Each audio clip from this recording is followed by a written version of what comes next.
Eutyphron est le nom d'un devin qui intente un procès contre son père et donc Socrate le rencontre au portail de l'Archonte roi qui est celui qui s'occupe des condamnations graves.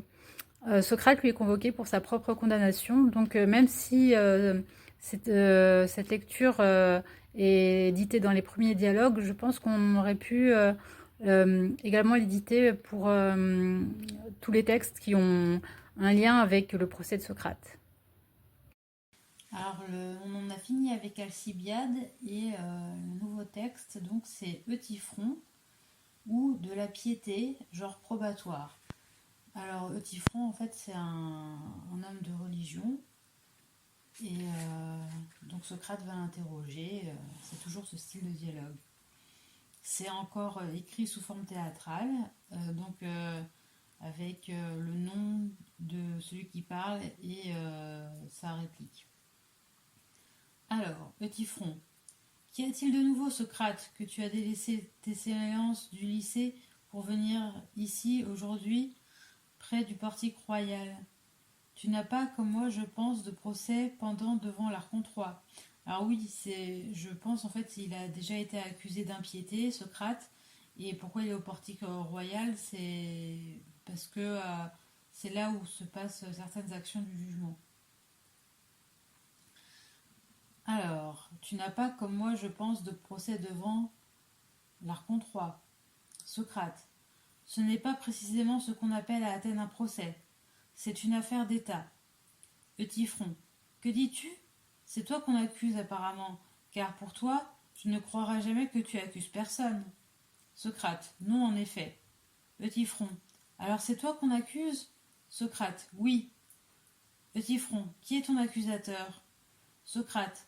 Je ne le connais pas bien moi-même. Eutyphron. Il est sans doute jeune et sans notoriété. En tout cas, on l'appelle, je crois, Mélétos. Il est du Dème, alors le Dème c'est un quartier, il est du Dème de Pythos. Peut-être te souviens-tu d'un Pythéen du nom de Mélétos, un homme aux cheveux plats, barbe rare et nez crochu?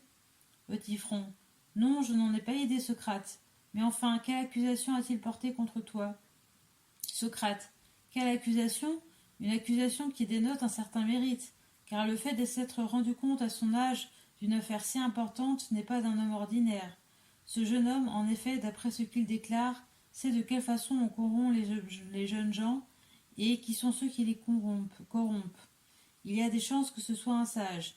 Il s'est aperçu, il est très ironique, hein, il s'est aperçu de mon ignorance et, persuadé que je corromps les gens de son âge, il vient m'accuser devant la ville comme devant la mère commune. Il me paraît être le seul qui en matière politique s'y prenne comme il faut. Il faut en effet commencer par s'occuper des jeunes gens pour les rendre aussi vertueux qu'ils peuvent l'être, comme un bon laboureur donne naturellement ses premiers soins aux jeunes plants, avant de s'occuper des autres. Sans doute Mélétos fait comme le laboureur.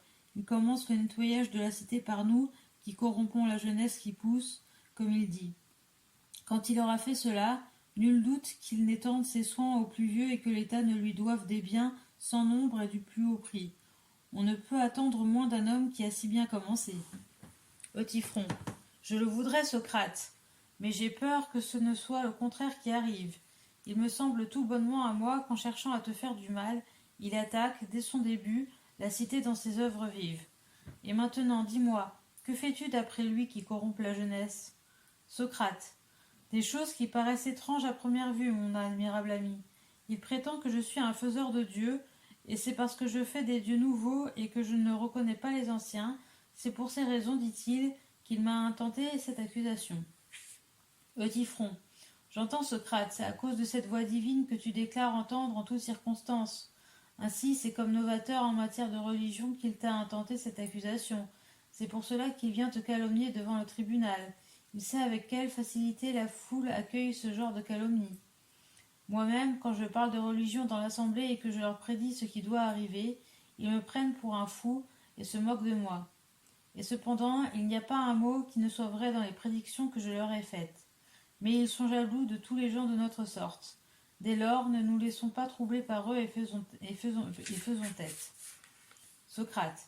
Ah, mon cher Eutyphron, et c'est certainement pas grand-chose d'être raillé. Les Athéniens, ce me semble, ne s'inquiètent guère des gens qu'ils croient habiles, pourvu qu'ils ne cherchent pas à enseigner ce qu'ils savent. Mais pense-t-il qu'un homme veuille rendre les autres tels que lui, il se fâche, soit par jalousie, comme tu dis, soit pour quelque autre raison. Eutyphron.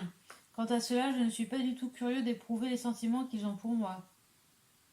Socrate. Il se peut que toi, tu passes à leurs yeux pour un homme qui ne se livre guère et qui ne veut pas enseigner ce qu'il sait.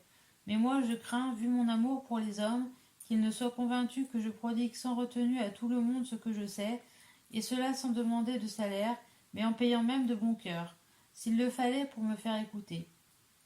Si donc, comme je le disais tout à l'heure, ils devaient se rire de moi, comme tu dis qu'ils font de toi, il ne serait nullement désagréable de passer quelques heures au tribunal à plaisanter et à rire. Mais s'ils prennent la chose au sérieux, comment cela tournera-t-il? Nul ne le sait, sauf vous les devins. Eutyphron. Mais peut-être que cela ne sera rien, Socrate, et tu conduiras ton procès au gré de tes désirs, comme moi le mien. Socrate. Au fait, quelle est ton affaire à toi, Eutyphron? Es-tu défendeur ou accusateur? Eutyphron. Je suis accusateur. Socrate. Qui accuses-tu? Eutyphron.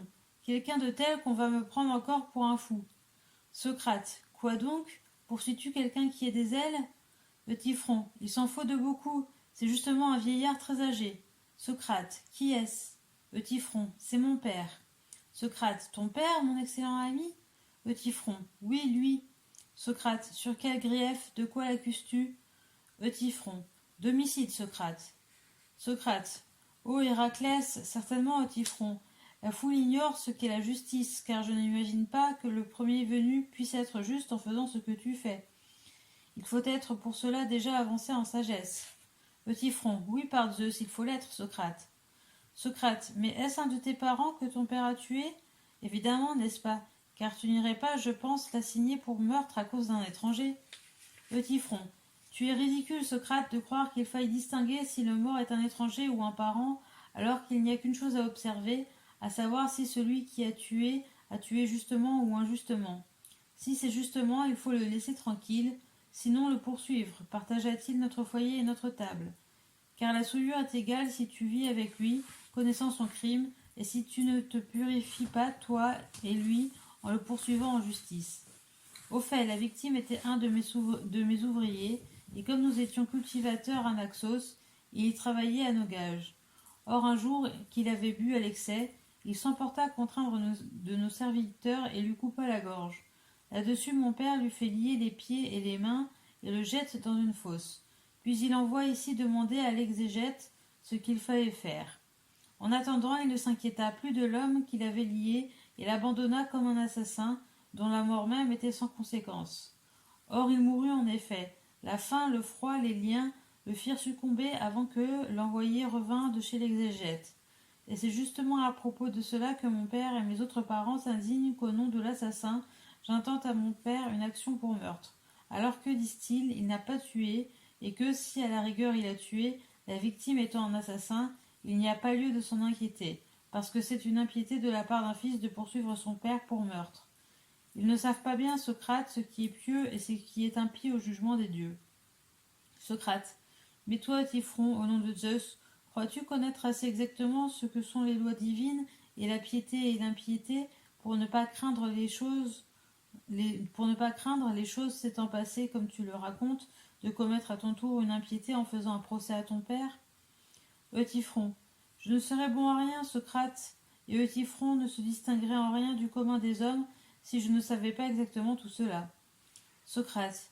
En ce cas, admirable Eutyphron, que puis-je faire de mieux que de devenir ton disciple, et sans attendre le jugement de mon procès avec Mélétos, de l'assigner à ce propos même pour déclarer que, pour ma part, j'ai toujours attaché un grand prix à connaître les choses divines, et qu'à présent que cet homme prétend que je suis dans l'erreur et que j'introduis des innovations téméraires dans la religion, je me suis mis à ton école.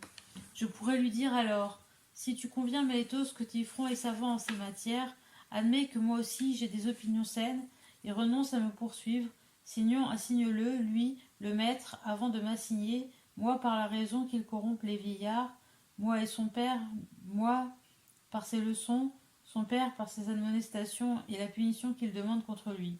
Et si, sans égard à ma requête, il ne renonce pas au procès ou ne t'accuse pas à ma place, je dirai devant la cour les mêmes choses que je voulais lui dire en le convoquant. Petit front. N'en doute pas, Socrate. S'il s'avisait de m'accuser, je trouverais bien, je pense, son point faible, et nous aurions beaucoup plus à dire sur lui que sur moi devant le tribunal. Socrate. C'est parce que je n'en doute pas, cher camarade, que j'ai envie de devenir ton disciple. Je sais bien que personne, que Mélétos en particulier, n'a même pas l'air de te voir, tandis que moi, il m'a si aisément vu et d'un regard si perçant qu'il m'a accusé d'impiété. Maintenant donc, au nom de Zeus, apprends-moi ce que tu affirmais tout à l'heure connaître honnêtement. En quoi consiste d'après toi la piété et l'impiété en fait de meurtre et en toute autre matière? Est-ce que la piété n'est pas toujours identique à elle-même en toute action, et l'impiété n'est-elle pas le contraire de tout ce qui est pieux, et tout ce qui doit passer pour impie n'est-il pas identique à lui-même et marqué d'un caractère unique? Eutyphron, c'est absolument vrai, Socrate. Donc voilà, il cherche à savoir quelle est l'idée de impiété et quelle est l'idée de piété. Enfin, en tout cas, c'est un petit peu avant la théorie des idées. On voit qu'il commence à chercher voilà, une définition claire de mots abstraits. Alors, Eutyphron, c'est absolument vrai, Socrate. Socrate, dis-moi donc ce que tu appelles pieux et ce que tu appelles impie. Eutyphron, eh bien je dis que ce qui est pieux, c'est ce que je fais à présent, c'est de poursuivre tout criminel qui a commis un meurtre, dérobé des objets sacrés, ou fait toute autre faute du même genre, qu'il soit votre père ou votre mère ou tout autre, et que ce qui est impie, c'est de ne pas le poursuivre. Vois en effet, Socrate, quelle preuve décisive je vais te donner, comme je l'ai déjà donné à d'autres, que c'est bien là la loi et qu'il est juste d'agir comme je fais, de ne pas tolérer l'impiété, quel qu'en puisse être l'auteur. Cette preuve, c'est que, tout comme moi, les hommes croient que Zeus est le meilleur et le plus juste des dieux, et qu'ils n'en conviennent pas moins qu'il a enchaîné son père, parce qu'il dévorait ses enfants sans cause légitime, et que ce père, lui aussi, avait mutilé le sien pour d'autres raisons du même genre. Malgré cela, ils s'irritent contre moi parce que je poursuis mon père, coupable d'une injustice, et sont ainsi en contradiction avec eux-mêmes, selon qu'il s'agit des dieux ou de moi. Socrate. Ne serait-ce pas, Eutyphron, la raison pour laquelle on m'accuse, parce que lorsque j'entends faire sur les dieux de pareils comptes, j'ai grand-peine à les admettre? C'est pour cela, semble-t-il, qu'on prétend que je suis en faute. Mais si toi-même tu partages leurs croyances, toi qui es si bien renseigné là-dessus, nous n'avons, je crois, qu'à nous incliner. Car que pourrions-nous répliquer, nous qui convenons nous-mêmes de rien entendre en ces matières? Mais au nom du Dieu de l'amitié, dis-moi si tu crois réellement, toi, que ces choses soient arrivées. Eutyphron, oui, Socrate, et de plus étonnante encore, que le vulgaire ne connaît pas. Socrate, tu crois donc, toi, qu'il y a réellement entre les dieux des guerres, des inimitiés terribles, des combats et beaucoup d'autres choses pareilles dont les poètes nous entretiennent et dont nos bons amis les peintres ont colorié nos temples, en particulier le voile tout illuminé de ces histoires qu'on porte à l'acropole au grand Panathénées? Devons-nous admettre que toutes ces choses-là sont vraies, Eutyphron?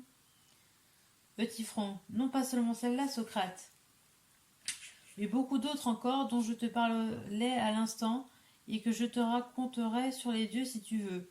Je suis sûr qu'en les entendant tu en seras émerveillé. Socrate, il se pourrait, mais tu me les raconteras à loisir une autre fois. Pour le moment, essaye de me dire plus clairement ce que je t'ai demandé tout à l'heure, car tu n'as pas au préalable, camarade, suffisamment répondu à ma question. Voilà, en fait, à chaque fois que ces interlocuteurs vont dans un autre registre que la dialectique, il revient toujours à ça, c'est-à-dire son mode de communication, c'est vraiment le style dialectique. Donc, si on lui répond autrement, il ne valide pas. Alors, pour le moment, essaye de me dire plus clairement ce que je t'ai demandé tout à l'heure, car tu n'as pas, au préalable, camarade, suffisamment répondu à ma question. Qu'est-ce que la piété? Tu t'es borné à me dire que la piété, c'est justement ce que tu fais à présent en poursuivant ton père pour meurtre. Eutyphron, et je te disais la vérité, Socrate. Socrate, peut-être, mais il y a encore, Eutyphron, beaucoup d'autres choses que tu appelles pieuses. Eutyphron, il y en a en effet. Socrate, rappelle-toi donc que ce que je te priais de m'apprendre, Ce n'était pas une ou deux choses prises dans le grand nombre des choses pieuses, mais bien ce caractère essentiel qui, alors voilà, caractère essentiel, on voit, c'est le début de l'idée, qui fait que tout ce qui est pieux. Car tu as bien déclaré qu'il y a un caractère unique par lequel les choses impies sont impies et les choses pieuses sont pieuses. L'as-tu oublié? Petit front, non. Socrate, enseigne-moi donc quel est ce caractère, afin que je tienne mes yeux fixés dessus et m'en serve comme de modèle, et que si parmi tes actes ou ceux d'autrui il en est qui soient conformes à ce modèle, je les déclare pieux, et s'ils ne le sont pas, impies. Petit front, si c'est là ce que tu veux, Socrate, je vais te satisfaire. Socrate, oui, c'est bien ce que je veux.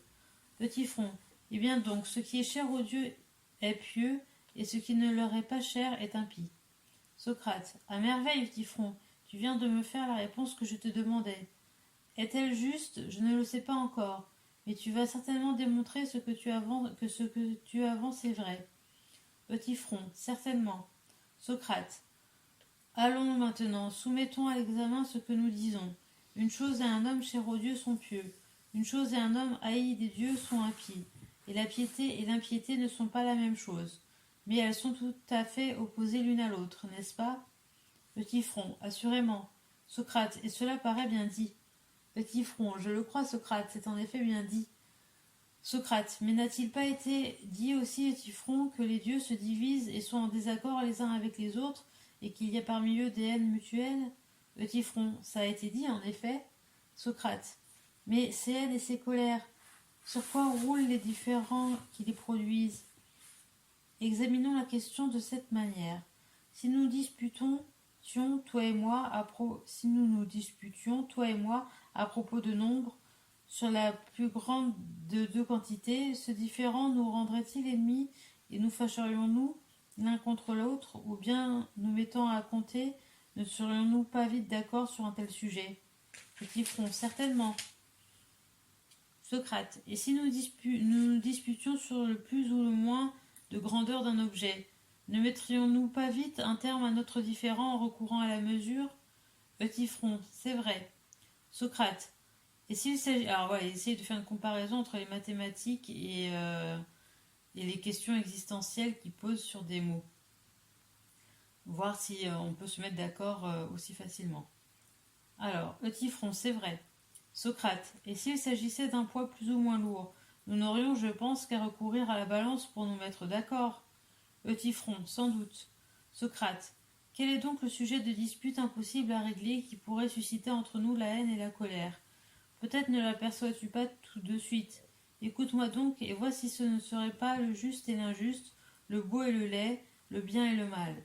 Ne sont-ce pas là les choses à propos desquelles nos dissentiments et l'impossibilité d'arriver à les juger exactement suscitent à l'occasion la haine entre nous, entre toi et moi et tous les hommes en général?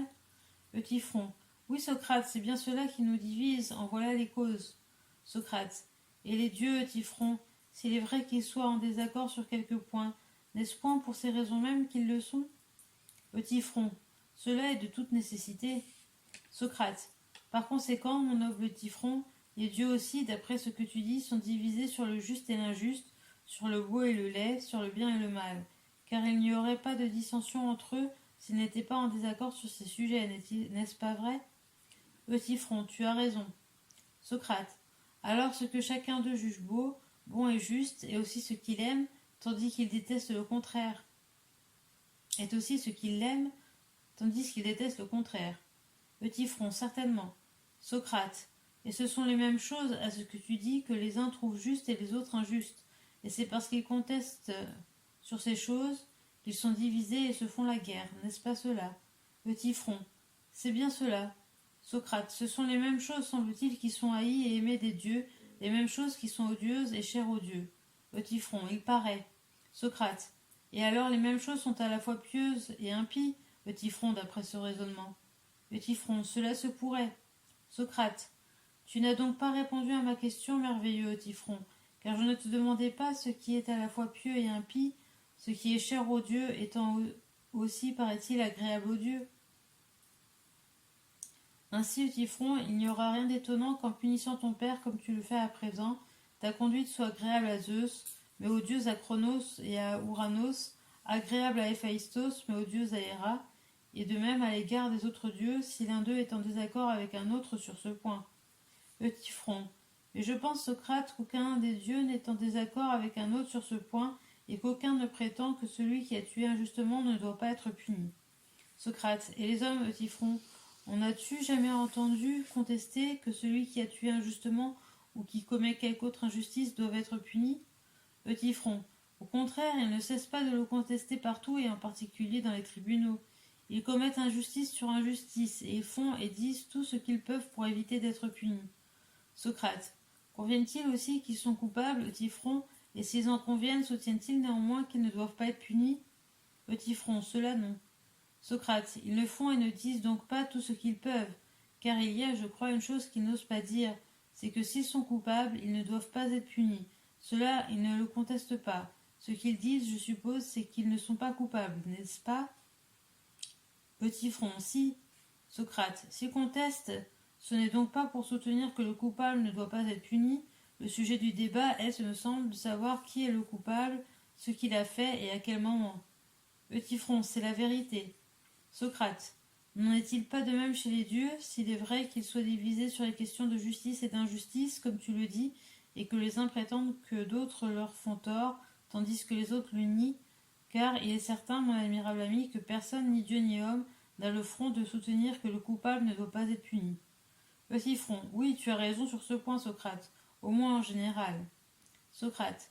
Mais quand on dispute, Eutyphron, c'est, je pense, sur chaque fait particulier que l'on dispute. Homme et Dieu. S'il est vrai que les dieux se disputent, on diffère d'opinion sur un acte. Les uns disent qu'il est juste, les autres qu'il est injuste. N'en est-il pas ainsi? Eutyphron. Si. Socrate. Allons maintenant, cher Eutyphron, enseigne-moi à moi aussi, pour mon instruction, sur quelle preuve tu t'appuies pour croire que les dieux regardent comme injuste la mort de ce journalier qui a assassiné un homme et qui, enchaîné par le maître de la victime, est mort parce qu'il était enchaîné, avant que celui qui l'avait enchaîné ait pu se renseigner près des exégètes sur ce qu'il fallait faire de lui. Montre-moi qu'il est bien pour un fils de poursuivre son père à cause d'un tel homme et de l'accuser de meurtre. Voyons, essayez là-dessus de me faire voir clairement que tous les dieux, sans aucun doute, regardent ta conduite comme juste. Si tu ne m'en donnes pas une preuve satisfaisante, je ne cesserai jamais de... Alors, si tu m'en donnes une preuve satisfaisante, je ne cesserai jamais de te louer pour ta science. Eutyphron.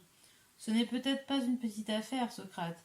Cependant, je peux te le démontrer avec une parfaite clarté. Socrate. J'entends. Tu me crois la tête plus dure qu'à tes juges, car à eux, évidemment, tu sauras démontrer que ton père est coupable et que les dieux sont unanimes à détester de pareils actes. Eutyphron. Oui, Socrate, j'en donnerai des preuves parfaitement claires, s'ils veulent bien m'écouter. Socrate. Oui, ils t'écouteront, s'il leur paraît que tu parles bien. Mais voici une idée qui m'est venue tandis que tu parlais, et à laquelle je réfléchis. À supposer que Typhon m'enseigne le mieux du monde que tous les dieux considèrent cette mort comme un crime, m'aura-t-il mieux appris pour cela ce que peuvent être la piété et l'impiété? L'acte en question serait à ce qu'il semble détester des dieux. Mais nous venons de voir que ce n'est point par là que se définissent la piété et l'impiété, car nous avons reconnu que ce qui était haï des dieux était aussi cher aux dieux. Aussi, je te tiens quitte de cette démonstration, Eutyphron, et je t'accorde, si tu veux, que tous les dieux regardent cet acte comme injuste et qu'ils sont unanimes à le détester. Mais si nous rectifions à présent notre définition et si nous disions que ce qui est odieux à tous les dieux est impie, que ce qui leur est cher est pieux, et que ce qui est cher aux uns et odieux aux autres n'est ni l'un ni l'autre, ou l'un et l'autre à la fois, accepteras-tu cette nouvelle définition de la piété et de l'impiété? Eutyphron. Quel obstacle y vois-tu, Socrate? Socrate. Aucun pour ma part, Eutyphron. Mais toi, songe à la tâche dont tu t'es chargé. Si tu admets cette définition, seras-tu mieux à même de m'enseigner ce que tu m'as promis? Eutyphron. Mais oui, je ne ferai pas difficulté d'admettre que ce qui est pieux, c'est ce qui est cher à tous les dieux, et qu'au contraire, ce qui est détesté de tous les dieux est impie. Donc Socrate, lui, il a rajouté, il n'y a aucun des deux si c'est dispatché. Socrate. Alors, Eutyphron, faut-il encore examiner si ce que tu dis est exact, ou ne pas nous en occuper, et qu'il s'agisse de nous-mêmes ou des autres, nous montrer complaisants, et si quelqu'un affirme que telle chose est ainsi, lui concéder qu'il a raison, Ou bien faut-il examiner ce qu'on nous dit? Petit front. Il faut examiner, bien que, pour ma part, je tienne cette nouvelle définition pour l'exact. Socrate. Nous allons nous en assurer à l'instant, mon bon. Considère ceci. Ce qui est pieux est-il aimé des dieux parce qu'il est pieux, ou est-ce parce qu'il est qu'il est pieux? Petit front, je n'entends pas bien ce que tu dis là, Socrate. Donc là, c'est encore un autre raisonnement où, en fait, il inverse l'ordre. C'est pas tout ce qui est aimé des dieux est pieux, c'est parce que c'est pieux, c'est aimé des dieux. Socrate. Eh bien, je vais essayer de m'exprimer plus clairement. Nous disons qu'une chose qu'elle est portée et qu'elle porte, qu'elle est conduite et qu'elle conduit, qu'elle est vue et qu'elle voit. Comprends-tu que toutes les choses de ce genre sont différentes les unes des autres et en quoi elles diffèrent? Petit front. Oui, il me semble que je le comprends. Socrate. N'y a-t-il pas aussi un objet aimé et un objet qui aime différent du premier? Petit front. Sans doute. Dis-moi maintenant, ce qui est porté est-il porté parce qu'on le porte ou pour quelque autre raison?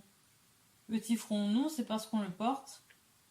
Et ce qui est conduit est-il parce qu'on le conduit et ce qui est vu parce qu'on le voit? Petit front. Certainement. Socrate. Ce n'est donc pas parce qu'une chose est vue qu'on la voit, au contraire, c'est parce qu'on la voit qu'elle est vue. Ni parce qu'une chose est conduite qu'on la conduit, mais c'est parce qu'on la conduit qu'elle est conduite. Ni parce qu'une chose est portée qu'on la porte, mais parce qu'on la porte qu'elle est portée. Vois-tu bien, petit front, ce que je veux dire?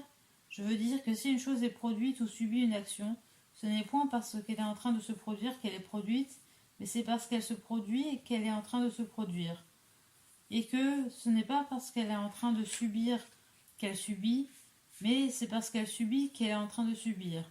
N'en conviens-tu pas? Petit front. Si. Socrate. Maintenant, ce qui est aimé, n'est-ce pas quelque chose qui se produit ou qui subit une action? Petit front. Certainement. Socrate. Il en est donc de ceci comme des exemples précédents. Ce n'est point parce qu'une chose est aimée qu'elle est aimée de ce qu'il aime, mais parce qu'il l'aime qu'elle est aimée. Petit front. Nécessairement, on peut aussi traduire par aimable. Socrate. Cela étant, quelle application en ferons-nous à ce qui est pieux, petit front? C'est une chose aimée de tous les dieux, disais-tu? Petit front. Oui. Est-elle parce qu'elle est pieuse ou pour quelque autre raison? Petit front. Non, mais parce qu'elle est pieuse. Donc voilà, là il inverse.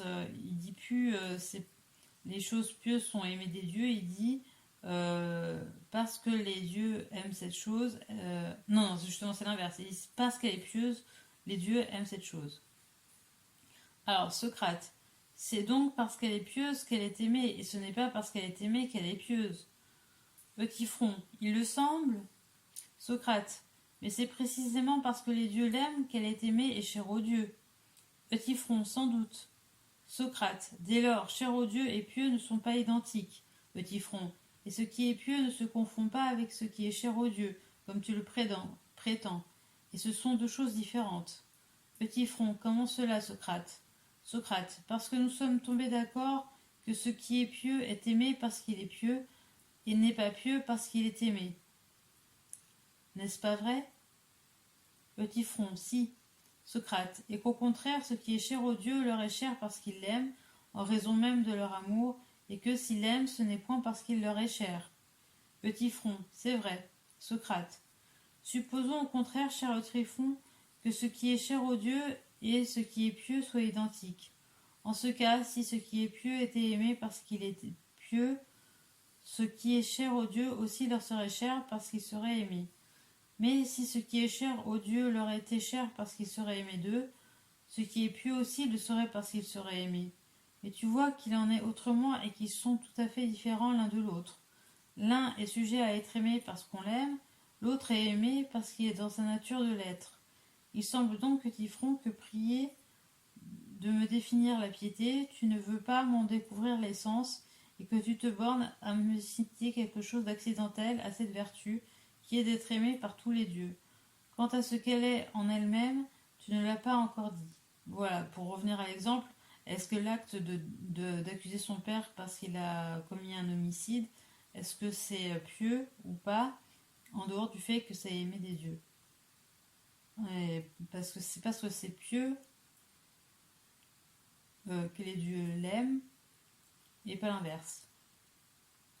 Alors, il semble donc au Tryphon que prier de me définir la piété, tu ne veux pas m'en découvrir l'essence, et que tu te bornes à me citer quelque chose d'accidentel à cette vertu, qui est d'être aimée par tous les dieux. Quant à ce qu'elle est en elle-même, tu ne l'as pas encore dit. Cesse donc, s'il te plaît, de dissimuler, et, revenant au point de départ, explique-moi ce que peut bien être la piété, sans t'inquiéter si elle est aimée des dieux ou sujette à tout autre accident, car ce n'est pas là-dessus que nous disputerons. Décide-toi seulement à dire ce qu'est la piété et ce qu'est l'impiété. Euthyphron. En vérité, Socrate, je ne sais plus comment t'expliquer ce que je pense, car tout ce que nous avons proposé tourne autour de nous et ne veut pas rester en place. Socrate. Tes propositions, Euthyphron, semblent être pareilles aux œuvres de Dédale, notre ancêtre. Si c'était moi qui eusse avancé ce que tu as dit, peut-être dirais-tu, pour te moquer, qu'en raison de ma parenté avec lui, mes œuvres en parole s'enfuient et ne veulent pas rester à la place où on les a mises. Mais comme ces propositions sont de toi, il faut chercher une autre plaisanterie, car le fait est qu'elles ne veulent pas rester en place, si tu le vois toi-même. Euthyphron.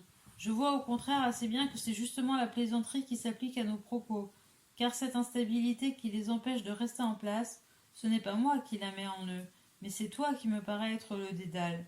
S'ils ne tenaient qu'à moi, ils resteraient à l'endroit où on les a placés. Socrate.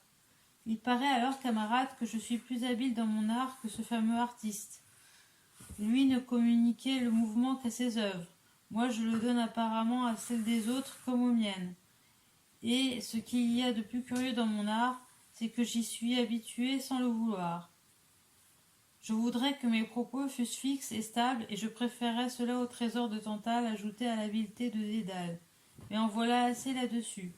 Comme je te vois te relâcher, je vais tâcher moi-même de t'aider pour que tu m'enseignes ce qu'est la piété.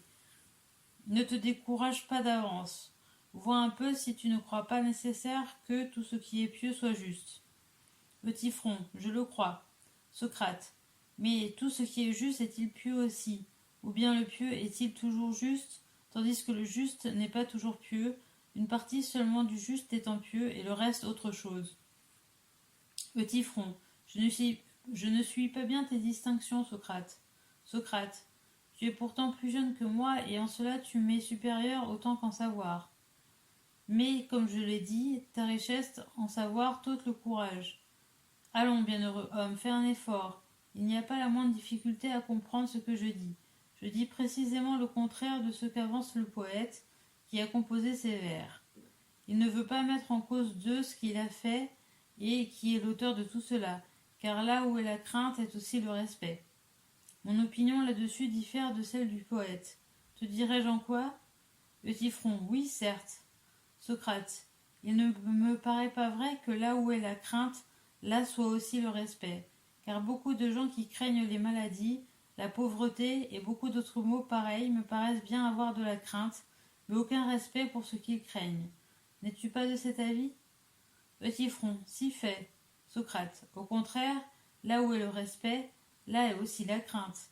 Car est-il un homme qui, rougissant d'une action par respect de lui-même, n'ait peur et ne craigne la réputation de méchanceté? Euthyphron, il la craint en effet. Socrate, il n'est donc pas juste de dire là où est la crainte, là est aussi le respect. Il faut dire là où est le respect, là est aussi la crainte. Mais le respect n'est pas toujours là où est la crainte, car la crainte, selon moi, s'étend plus loin que le respect. Le respect est une partie de la crainte, comme le nombre impair est une partie du nombre, de sorte qu'il n'est pas vraiment que là où il y a nombre. Il y a aussi nombre impair, mais que là où il y a nombre impair, il y a nombre. Tu me suis, je pense à présent.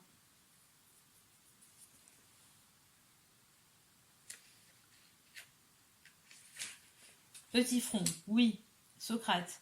Eh bien, c'était quelque chose d'analogue que je voulais dire tout à l'heure, quand je te posais la question.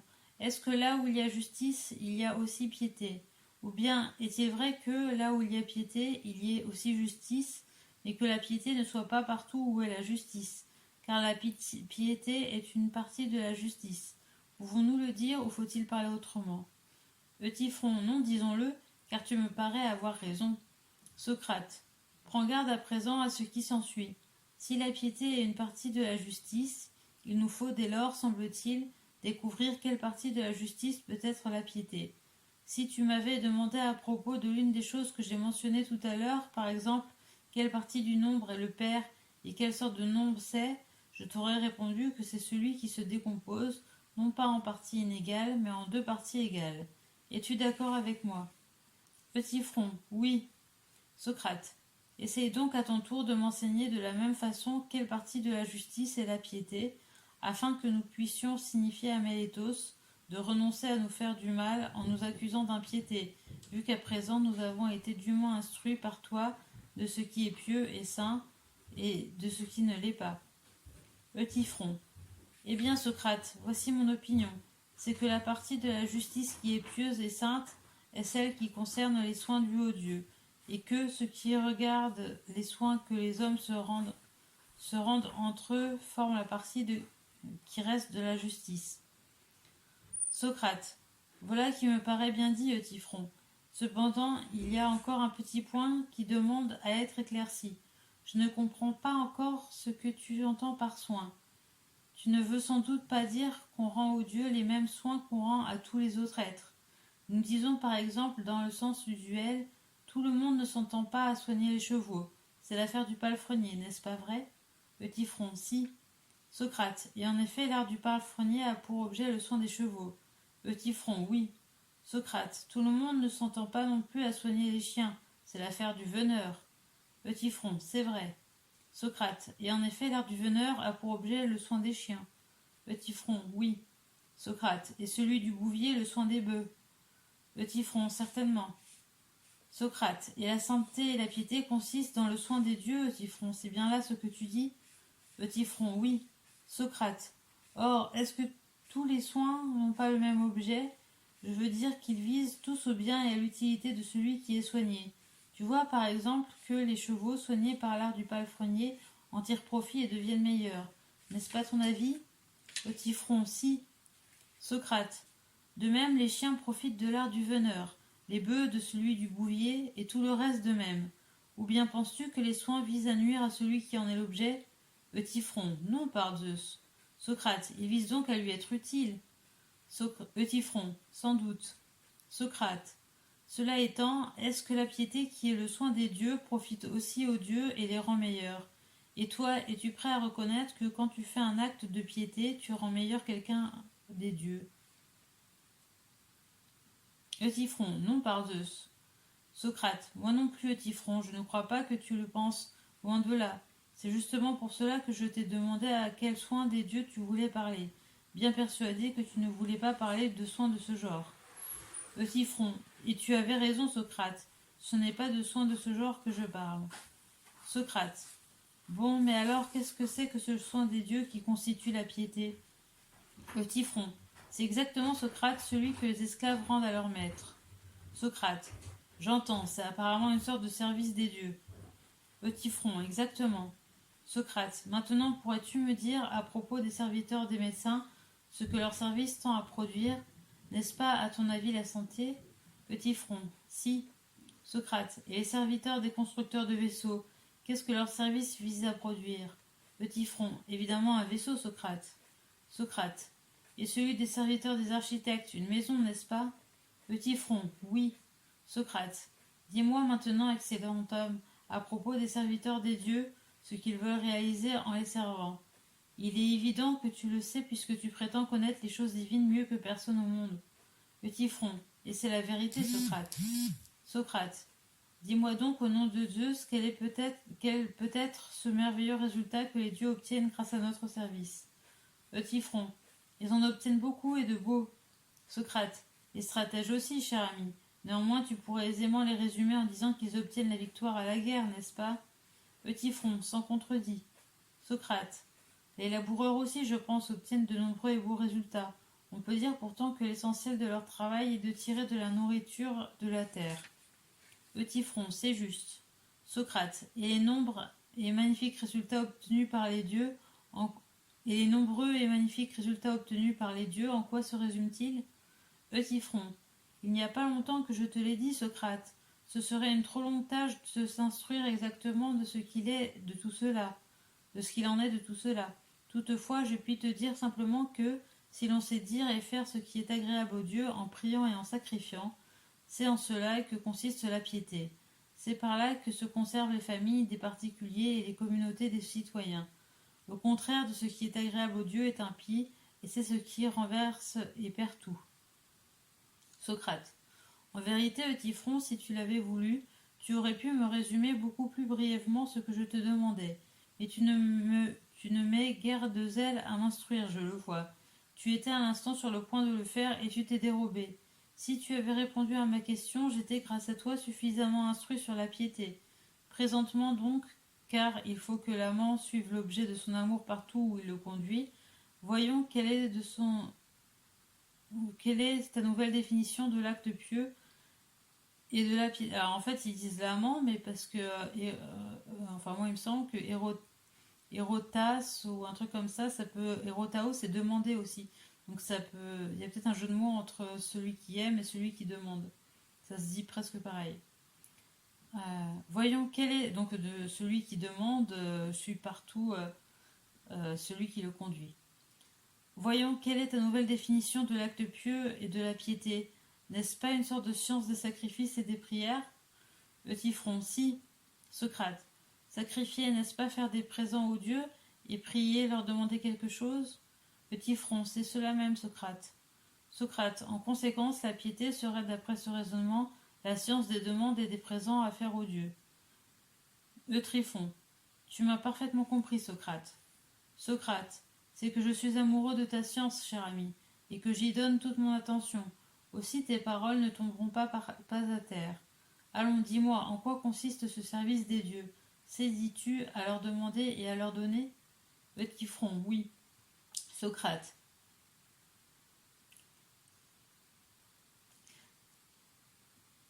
La vraie manière de demander, ne serait-ce pas de demander ce que nous avons besoin qu'ils nous donnent? Eutyphron, sûrement c'est la seule. Socrate. D'autre part, la vraie façon de donner, n'est-ce pas de leur donner en échange ce qu'ils ont justement besoin de recevoir de nous, car il ne serait guère habile de faire à quelqu'un des présents dont il n'a pas besoin. Eutyphron, c'est la vérité, Socrate. Socrate. Dès lors, Eutyphron, la piété paraît être la science du commerce qui se pratique entre les dieux et les hommes. Eutyphron. Appelle-la commerce si le terme te plaît. Socrate. Moi rien ne me plaît si ce n'est la vérité. Mais explique-moi quel profit revient aux dieux des présents qu'ils reçoivent de nous. Ce qu'ils nous donnent, tout le monde le voit. Nous n'avons aucun bien que nous ne tenions d'eux. Et quant à ce qu'ils reçoivent de nous, à quoi cela leur sert-il? Emporterions-nous sur eux en habileté commerciale au point de tirer d'eux tous les biens, tandis qu'eux n'en tirent aucun de nous? Eutyphron. Réellement, Socrate, tu crois que les dieux tirent profit de ce qu'ils reçoivent de nous? Socrate. Autrement, Eutyphron, que pourraient bien être les présents que nous faisons aux dieux? Eutyphron. Que veux-tu que ce soit sinon des hommages, des honneurs et, comme je le disais tout à l'heure, une manière de leur être agréable? Socrate. Alors, Eutyphron, ce qui est pieux et ce qui est agréable aux dieux, non ce qui leur est utile et ce qu'ils aiment. Eutyphron. Je pense, moi, que c'est avant tout ce qu'ils aiment. Socrate. Alors nous revenons, ce semble, à dire que ce qui est pieux, c'est ce que les dieux aiment. Eutyphron. Justement. Socrate. Et en parlant ainsi, tu t'étonneras que tes affirmations ne restent pas en place et qu'elles se meuvent. Et c'est moi que tu accuseras d'être le Dédale et qui les fait marcher, quand tu es toi-même beaucoup plus habile qu'eux, Dédale, et que tu les fais évoluer en cercle. Ou bien ne t'aperçois-tu pas de que la discussion, après un circuit, est revenue au même point? Tu te souviens, je pense, que précédemment nous avons trouvé que ce qui est pieux et ce qui est cher aux dieux ne sont pas choses identiques, mais différents l'une de l'autre. Ne t'en souviens-tu pas? Eutyphron, je m'en souviens. Socrate. Alors n'as-tu pas conscience qu'à présent tu soutiens que ce qui est aimé des dieux est pieux, et cela est autre chose que d'être cher aux dieux, n'est-ce pas vrai? Eutyphron, tout à fait vrai. Socrate. Par conséquent, ou bien nous avons admis tout à l'heure une fausse définition, ou bien, si elle était bonne, celle que nous proposons à présent n'est pas juste. Eutyphron, c'est à croire. Socrate. Il nous faut reprendre notre examen au début, pour déterminer la nature de la piété, car moi, Je n'y renoncerai pas de mon plein gré avant de la connaître. Allons, ne dédaigne pas ma prière, déploie toute l'attention dont tu es capable et dis-moi enfin la vérité. Car si quelqu'un le sait, c'est toi, et il ne faut pas te lâcher, pas plus que Protée, avant que tu aies parlé. Si en effet tu n'avais pas clairement connaissance de la piété et de l'impiété, tu n'aurais sûrement pas entrepris, au nom d'un ouvrier mercenaire, de poursuivre pour meurtre ton vieux père, et par respect pour les dieux, tu n'aurais pas risqué de commettre ainsi une mauvaise action, et tu aurais eu égard à l'opinion des hommes. Je ne puis donc pas douter que tu ne crois savoir nettement ce qui est pieux et ce qui ne l'est pas. Parle donc, excellent Eutyphron, et ne me cache pas ce que tu en penses. Eutyphron, une autre fois, Socrate. Pour le moment, je suis pressé et c'est l'heure de m'en aller. Socrate, que fais-tu là, camarade? Tu t'en vas après avoir jeté bas la haute espérance dont je me flattais.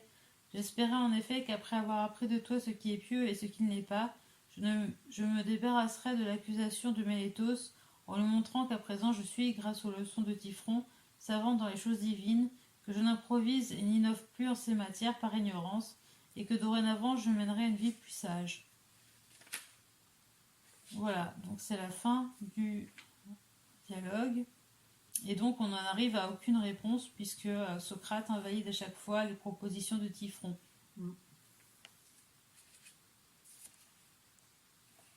Ça fait réfléchir.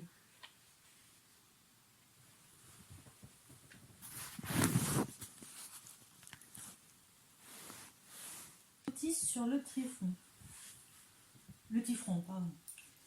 Alors, Socrate, accusé d'impiété par Mélétos, attend son tour près du portique royal pour être introduit chez l'Archon III. Il rencontre là le devin Eutyphron, qui en sort, car il a, lui aussi, un procès pendant. Il a intenté à son père une accusation capitale. Comme Socrate s'en étonne, il répond que c'est par piété qu'il poursuit son père, car il est, dit-il, mieux instruit que personne des choses de la religion. Là-dessus, Socrate le prie de lui apprendre ce qu'il entend par piété. Instruit par Eutyphron, il pourra ainsi faire voir à Mélétos qui s'entend aux choses saintes et n'est pas un impie. Eutyphron répond d'abord.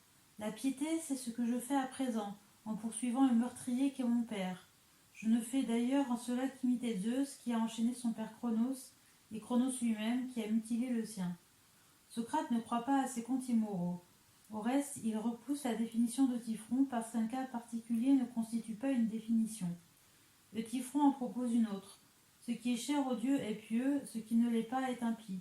Puis, sur cette observation de Socrate, que ce qui plaît à tel dieu déplaît à tel autre, il modifie ainsi sa définition.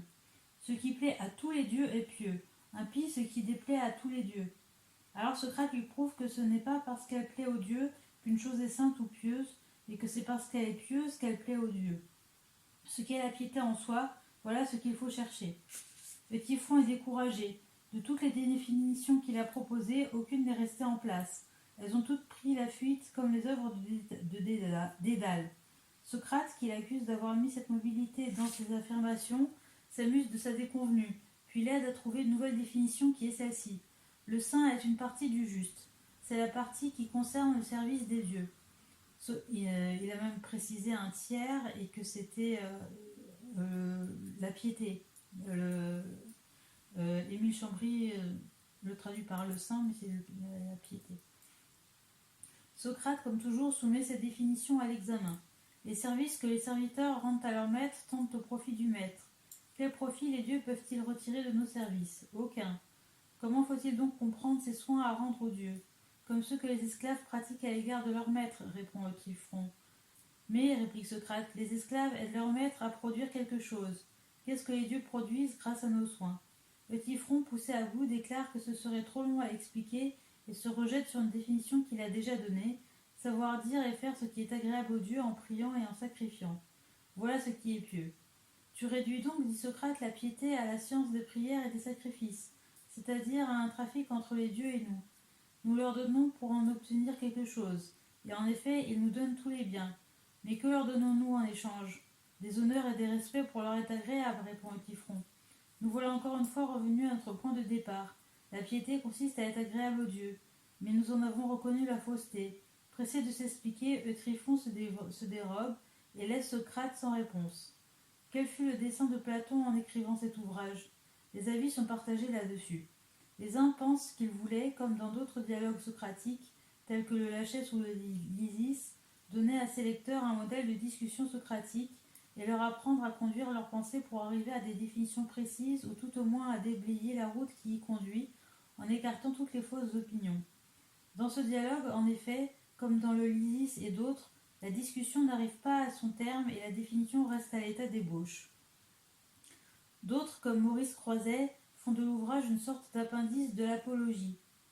Socrate n'ayant pu s'expliquer sur ses principes religieux devant les juges qui ne l'auraient pas compris, Platon entreprend ici de compléter la défense de son maître en montrant au public éclairé combien la religion de Socrate était supérieure à celle du peuple. Il faut avouer que si Platon a eu ce dessein, il eût pu mieux le remplir. Nous voyons bien qu'il ne partage pas la crédulité du vulgaire à l'égard des contes fantastiques qui couraient sur les dissensions et les combats des dieux, et qu'il se fait de la piété une autre idée que le commun des hommes. Mais si Platon avait voulu réellement justifier Socrate de l'accusation de Mélétos, n'aurait-il pas exposé avec précision les convictions de Socrate et aurait-il laissé la discussion sans conclusion ? Maurice Croiset a été frappé du fait que cette discussion sur la piété est mise en rapport, dès les premiers mots, avec le procès de Socrate, et c'est en partie pour cela qu'il y voit un complément de l'apologie. Mais on peut fort bien ne voir là qu'une ingénieuse façon d'amorcer la conversation sur la piété et de piquer l'attention du lecteur en représentant Socrate discutant sur la piété au moment même où, accusé d'impiété, il est en danger de mourir à cause de ses idées religieuses. C'est probablement parce que cet entretien forme une sorte de prologue au procès de Socrate qu'il a été mis en tête des 4 dialogues où il est question du jugement et de la mort de Socrate. Mais il se peut fort bien qu'il soit postérieur à l'Apologie et au Criton, et qu'il soit même postérieur à l'Hippias mineur et à la Alcibiade. Il appartient en tout cas à cette classe de dialogue où Socrate n'a qu'un seul interlocuteur, et où le dialogue, au lieu d'être rapporté par un témoin, se présente sous la forme dramatique, comme dans une vraie pièce de théâtre. Quant à en fixer la date exacte, aucun indice ne le permet. Chacun le date selon ses impressions personnelles. Ritter, qui suit cela Schleiermacher, en place la composition entre la dénonciation de Mélétos et le procès devant le tribunal des Héliastes, ce qui semble inconvenable à Wilamowitz. Burney la place prudemment dans les 9 années qui suivirent la mort de Socrate. Maurice Croiset, conformément à ses vues particulières sur le dessin de l'ouvrage, lui assigne sa place après l'Apologie et la date de -396 ou -395. Comment départager ces illustres savants ? Je n'ai pas l'outrecuidance de le tenter. Il me semble plus prudent d'attendre qu'un critique plus pénétrant que les autres signale quelque indice sur lequel on puisse se fonder. Quel était cet petit front avec lequel Socrate s'entretient ? C'était vraisemblablement un personnage réel. Platon n'aurait pas inventé pour introduire le dialogue un cas aussi étrange que celui de ce fils qui traduit son père en justice pour avoir laissé mourir au fond d'une fosse un de ses ouvriers, qui était d'ailleurs un assassin. Si le fait n'avait pas été authentique et connu dans Athènes. Cet Typhon est probablement le même que le Typhon, étymologiste fantaisiste, dont le nom se retrouve dans le Cratyle. C'était un devin très infatué de son savoir, mais d'esprit borné. Il avait peu d'autorité parmi les Athéniens, qui le prenaient pour un fou et se moquaient de lui. Cependant, l'admiration qu'il avait pour lui-même ne l'empêchait pas de reconnaître la supériorité de Socrate. Bon, ça c'est l'analyse. Il me semble, lui dit-il, qu'en cherchant à te faire du mal, Mélétos attaque la cité dans ses œuvres vives. Il connaît la voie divine dont Socrate est favorisé, et il le considère comme un esprit parent du sien. Les Athéniens, dit-il, sont jaloux de tous les gens de notre sorte. Cependant, il n'était pas du cercle des amis et des auditeurs habituels de Socrate, car Socrate le traite comme il traitait tous les prétendus savants dont il mettait l'ignorance à découvert, tout en feignant pour son savoir la considération la plus grande. Il se joue de lui comme le chat de la souris, et il donne la comédie à ses dépens.